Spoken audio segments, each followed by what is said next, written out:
They used to gather to cheer at the sight of the soca sensation. Now they gather to jeer. It was pandemonium outside the courthouse Thursday morning as the three men accused of killing 30-year-old Dwayne James, aka Chubby, made their first court appearance. One woman in the crowd shouted "murderer" and another yelling for justice.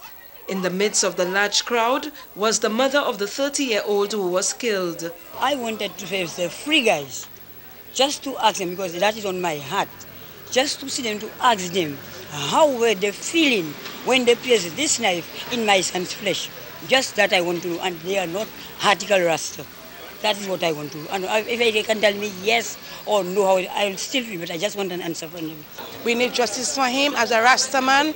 Never had no problem with Babylon, never had no problem with anybody apart from what's going here now. And we need justice for him, and we need it.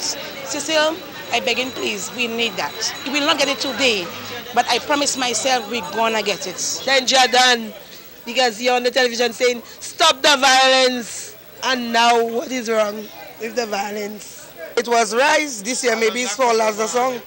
The three accused appeared before the court to have their charges read to them.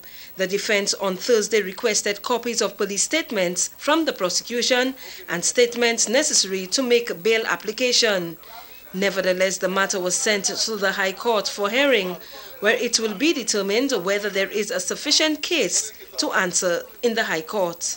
For persons to be calling out for his head is rather emotive at this stage, and it's not necessarily based on what constitutes the evidence that has been collected at any stage.